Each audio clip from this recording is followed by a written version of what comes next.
Hello friend. तो अभी तक हम लोगों ने रेखीय प्रसार गुणांक, क्षेत्रीय प्रसार गुणांक, आयतन प्रसार गुणांक के बारे में पढ़ा था। तो आज हम 8 अगस्त 2020 के दिन आप लोगों को इनके बीच में क्या संबंध होता है उसके बारे में जानेंगे और साथ ही ताप मापने के पैमाने व रेखीय प्रसार, क्षेत्रीय प्रसार, आयतन प्रसार गुणांक पर आधारित कुछ सवालों को हल करेंगे। ठीक है, तो आइए लेट अस स्टार्ट। तो यहाँ पर आपका हेडिंग होगा रेखीय प्रसार गुणांक। रेखीय प्रसार गुणांक अल्फा, इसको किसी डिनोट करते थे अल्फा से ना। क्षेत्रीय प्रसार गुणांक, क्षेत्रीय प्रसार गुणांक इसको किससे डिनोट किए थे? बीटा से। व आयतन प्रसार गुणांक, आयतन प्रसार गुणांक, ठीक, आयतन प्रसार गुणांक इसको किससे डिनोट किए थे? गामा में संबंध। तो संबंध बताना है तो चलिए देखते हैं।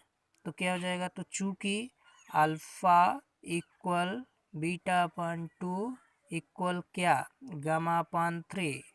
क्लियर? तो यहाँ पर इम्प्लाइड रेट क्या हो जाएगा? तो बीटा इक्वल कितना आ जाएगा? 2 अल्फा गामा। अब गामा इक्वल कितना आ जाएगा? 3 अल्फा। तो ये अतः क्या यहाँ पर इससे क्या निष्कर्ष निकलता है कि बीटा अल्फा का 2 गुना है, गामा अल्फा का 3 गुना है, तो अल्फा का कितना गुणांक होगा? 1 होगा ना। तो यहाँ पर तब क्या हो जाएगा? तो अल्फा अनुपात कितना, बीटा अनुपात कितना, गामा इक्वल क्या हो जाएगा? 1 संबंधित 2 संबंधित 3, यानी इसका जो रेशियो है, अनुपात है अल्फा बीटा गामा का, तो ये कितना होता है? 1 2 3, यानी 1 संबंधित 2 संबंधित 3 का अनुपात होता है। ठीक, तो ये आपको याद रखना है। वैसे भी आप ये क्लियर कर सकते हैं, जैसे रेखीय प्रसार गुणांक में क्या होता है, इससे कोई राड है और इसमें हीट देंगे तो ये केस किसमें जो है कि प्रसार इसका होगा? रेखीय प्रसार में होगा ना। और क्षेत्रीय प्रसार मतलब क्या हो जाएगा? इसके लंबाई चौड़ाई में भी होगा। लंबाई में तो हो ही रहा है, चौड़ाई में भी इसकी हो जाएगा। ठीक, और आयतन में क्या होता है? लंबाई चौड़ाई, लंबाई और चौड़ाई, तो फिर साथ ही साथ उसकी ऊंचाई में भी कुछ एक्सपेंशन होगा। ठीक है ना, उसकी ऊंचाई में भी कुछ एक्सपेंशन हो जाएगा।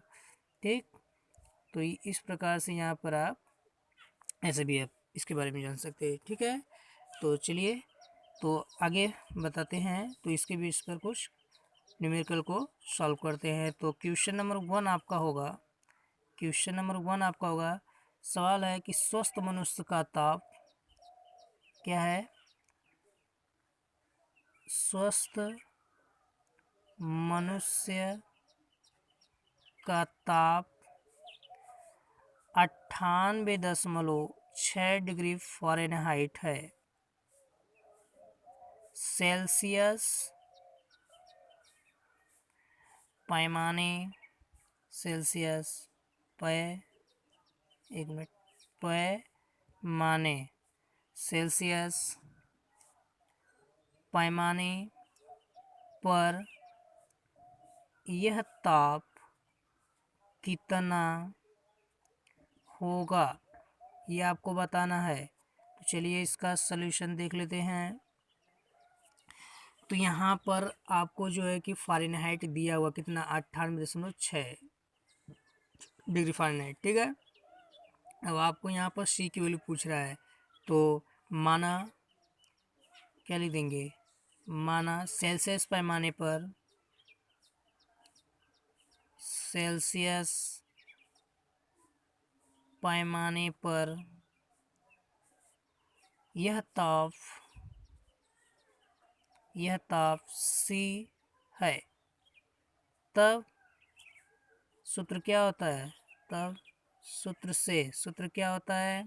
C/5 इक्वल F-32/9 इक्वल की -273 बट्टे कितना? 5 इक्वल R/4। ही तो बताए थे, लेकिन हम इसमें सिर्फ 2 ही लेंगे, C और F वाला। तो क्या हो जाएगा यहाँ से? तो C/5 इक्वल F माइनस 32/9। इस पर वैल्यू तो हमको C की वैल्यू बतानी है, तो F की वैल्यू रख दीजिए। तो C/5 इक्वल कितना हो जाएगा? तो यहाँ पर 98.6 माइनस 32/9। तो यहाँ पर हमको C की वैल्यू बताना है ना। तो अब 98.6 को 32 से घटाएंगे तो कितना आ जाएगा? 66.6। तो ये C/5 इक्वल ही आ जाएगा 66.6/9। अच्छा, तो इसमें अगर आप भाग कर लीजिए तो C/5 इक्वल भाग करेंगे तो कितना आ जाएगा? 9 सत्ते 63 लगा दीजिए तो 4 बचेगा ना। तो 9 चौक 4 नहीं, 9 सत्ते 63 हो गया, हाँ 4। तो कितना हो जाएगा आपका? 9 सत्ते तो आपका 63 हो गया, 4 तो 9 चौक 36 होता है ना। तो 9 चौक 36। तो यहाँ 36 बच रहा है ना, तो 9 चौक कितना हो जाएगा? 36 बचेगा, ठीक है। 36 तो या कितना हो जाएगा यहाँ से? या C बराबर तब कितना हो जाएगा? 7.4 × 5। इसका जब मल्टीपल करोगे तो कितना हो जाएगा? तो 5 चौक 20 हो जाएगा, और 7 पचे 35, 35 दूँ 37.0, अर्थात हम कह सकते हैं तो कितना हो जाएगा यहाँ? 37, ठीक है ना, डिग्री सेल्सियस, ठीक है ना। तो ये आपका आंसर होगा 37 डिग्री सेल्सियस। आइए नेक्स्ट क्वेश्चन देखते हैं, क्वेश्चन नंबर 2। तो क्वेश्चन नंबर 2 आपका क्या हो जाएगा? यहाँ से आपको तो वह कौन सा ताप है, वह कौन सा ताप है जिसका आंकिक मान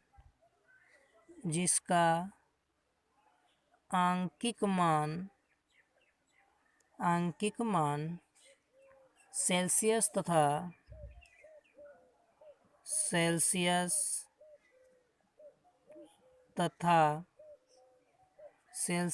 तथा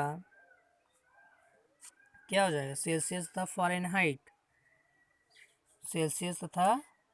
फ़ारेनहाइट पैमाने पर समान होता है। तो इसका सलूशन क्या हो जाएगा? तो यहाँ पर क्या है? तो मान लेंगे कि माना हुआ ताप T है, माना वह ताप स्मॉल t है। तो फिर सूत्र से क्या हो जाएगा आपका? फार्मूले से क्या हो जाएगा? तो फार्मूले से हो जाएगा वही C/5 इक्वल F माइनस 32/9, ठीक है। तो C और F, चूँकि C बराबर F इक्वल क्या हो गया है? T, तो इसलिए क्या हो जाएगा? इसलिए T/5 इक्वल कितना? T minus 32/9। तो क्रॉस मल्टीपल कर लीजिए, चलिए यहीं पर बता दे रहे हैं।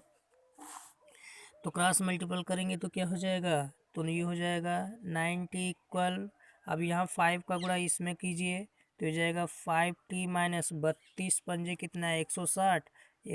अब जो टी को एक तरफ कर लीजिए, वेरिएबल को एक तरफ, कांस्टेंट को एक तरफ रखिए, तो क्या हो जाएगा? या हो जाएगा 90 माइनस कितना? 5t इक्वल माइनस 160 हो जाएगा। तो घटा दीजिए, 9 में से 5 गया, 4 न, तो 4 यानी 40 इक्वल कितना? माइनस 160। या t बराबर कितना हो जाएगा आपका? माइनस 160 अपान कितना? 4, भाग कर लीजिए तो आ जाएगा -40 डिग्री, ठीक है। यही आपका आंसर है। क्लियर? आइए नेक्स्ट देखते हैं क्वेश्चन नंबर 3। तो तीसरा आपका क्वेश्चन क्या है? 15 डिग्री सेल्सियस ताप पर 15 डिग्री सेल्सियस ताप पर धातु की एक छड़ की लंबाई कितनी है? 60 सेंटीमीटर है, 60 सेंटीमीटर, तथा ताप बढ़ाया गया तो 90 डिग्री सेल्सियस 90 डिग्री सेल्सियस पर ये लंबाई कितनी हो जाती है? 60.15 सेंटीमीटर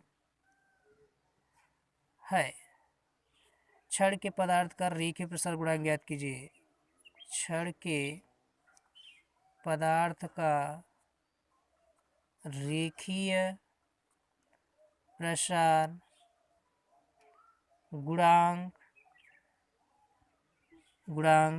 रेखीय प्रसार गुणांक ज्ञात कीजिए। रेखीय प्रसार गुणांक ज्ञात कीजिए। तो रेखीय प्रसार गुणांक ज्ञात करना, तो चलिए सॉल्यूशन इसका देख लेते हैं। तो यहाँ पर क्या क्या दिया हुआ है? तो यहाँ पर आपको दिया गया है कि लंबाई, प्रारंभिक लंबाई कितनी है?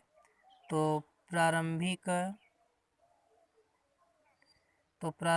लंबाई आपकी कितनी है? प्रारंभिक लंबाई कैपिटल यल इक्वल कितना दिया है? 60 सेंटीमीटर। ठीक, तो अब इसके बाद डेल्टा टी कितना है? डेल्टा टी कितना है? तो 90 में से आपने क्या घटा दिया? 90 में से आपने घटा दिया 15, तो आ जाएगा ये आपका ये 75 डिग्री। कितना आ जाएगा आपका ये? 75 डिग्री सेल्सियस। ठीक, तो यहाँ पर लंबाई में वृद्धि कितनी हो रही है? तो इसको भी देख लेते हैं। ठीक, लंबाई में वृद्धि, तो लंबाई में वृद्धि, तो लंबाई में कितनी की वृद्धि हो रही है? डेल्टा एल इक्वल कितना का हो रहा है? तो इसमें से भी क्या करेंगे? 60.15 में से क्या घटा लेंगे? बताइए। 60.15 में से आप जो है 60 को घटा दीजिएगा। तो घटाएंगे तो कितना आ जाएगा? 0.60 में 60 घटाएंगे 0 आएगा। 0.15 कितना? सेंटीमीटर। ठीक है, तो अब यहाँ से लिखते हैं रेखीय प्रसार गुणांक। तो अब लिखेंगे अतः रेखीय प्रसार गुणांक रेखीय प्रसार गुणांक कितना हो जाएगा? अल्फा इक्वल कितना हो जाएगा? तो ये यही न होता है डेल्टा यल अपन एल गुणे डेल्टा टी। रख करके हल कर लीजिए, तो आपका कितना हो जाएगा बताइए। तो यहाँ रख कर हल करेंगे तो ये हो जाएगा 0.15 अपान कितना हो जाएगा? 60 गुणे 75। ठीक है, तो अब इसको आपको हल करना है। तो हल कैसे करेंगे? अब इसको आपको हल करना है, तो इसको आप अगर हल कीजिएगा तो यहाँ पर आप 100 का क्या कीजिए? 100 का मल्टीपल कर लीजिए। ठीक है ना, तो जब 100 का आप मल्टीपल करेंगे ऊपर नीचे तो कितना आ जाएगा? यहाँ से 0.15 गुणे 100 अपान कितना? 60 गुणे 75 गुणे 100। ठीक है ना, तो ये कितना हो जाएगा? यहाँ से ये हो जाएगा सिर्फ 15 होगा अपान 60 गुणे कितना हो जाएगा? 75 गुणे कितना हो जाएगा? 100। यही ना होगा। अब इसमें क्या करेंगे? तो 15 चौका, तो 15 चौका 60 हो जाएगा। ठीक है ना, या 15 पचे 75 होता है ना, 15 पचे 75। तो ये तो आपका सीधा सीधा ये हो गया। तो यहाँ से अब आप क्या करें? तो ये कितना हो जाएगा? तो यहाँ पर बच गया आपका कितना? 1 अपान, तो ये कितना हो जाएगा? देखिए इसको लिखेंगे तो ये हो जाएगा 60 गुणे कितना हो जाएगा? 5 गुणे कितना? 100, यानी कि ये कितना हो जाएगा? 1 अपान। तो इसको अगर आप 0 को एक साथ लिख दे, 6 गुणे 5 गुणे कितना हो जाएगा? 1000। ठीक है, तो ये हो जाएगा 1/30। और इसको जो है कि आप ऊपर ले जाइए तो 10 ऊपर -3 हो जाएगा। 3 है ना, 3 घात हमने लिखा, जब 3 घात इसका बनाएंगे तो ऊपर ले जाएंगे तो माइनस में हो जाएगा। तो अब इसको भाग करेंगे तो ये आ जाएगा कितना? इसका जब भाग करेंगे, भाग करके देख लीजिए, इसका आ जाएगा 0.0333 हो जाएगा। ठीक है, तो ये हो जाएगा गुणे 10 पावर कितना? -3। तो अब इसको जो है कि देखिए 2 अंक पर जब 3 गिनती के पास लाएंगे तो अब देखिए दशमलव यहाँ पर है, तो अब दशमलव यहाँ पर है, तो इसको 3 के पास लाने के लिए क्या करेंगे? इधर आएंगे। तो अगर इस साइड आ रहे हैं, लेफ्ट से राइट की तरफ आ रहे हैं, तो क्या हो जाएगा?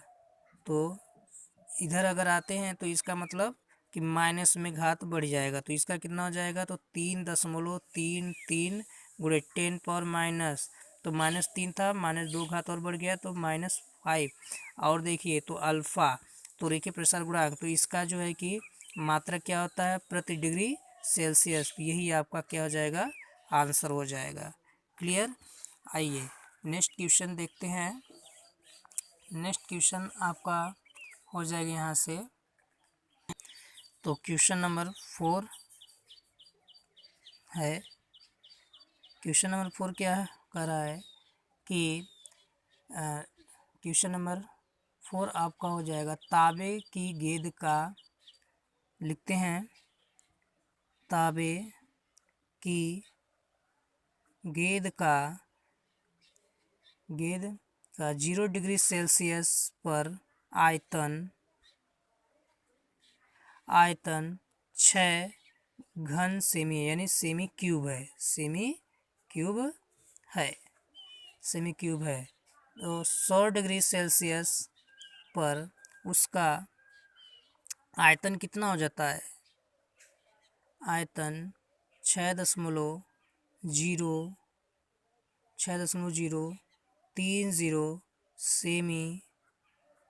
सेमी क्यूब हो जाता है, सेमी क्यूब, ठीक है, सेमी क्यूब हो जाता है। तो आपको क्या बताना है, तांबे का आयतन प्रसार गुणांक ज्ञात कीजिए। तांबे का आयतन प्रसार गुणांक ज्ञात कीजिए। चलिए तो इसका सलूशन देखते हैं। समझ रहे हैं ना, इसका सलूशन क्या हो जाएगा।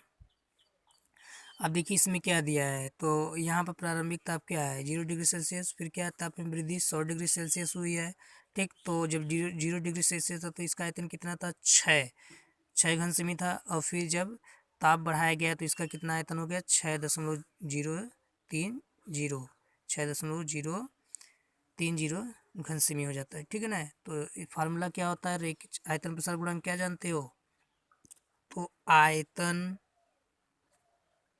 प्रसार गुणांक गामा बराबर क्या होता है डेल्टा V अपान V गुणे क्या डेल्टा T, यानी क्या आयतन में वृद्धि बटे प्रारंभिक आयतन गुणे ताप में वृद्धि। तो ये क्या हो जाएगा बराबर, तो बताइए कितना है डेल्टा V।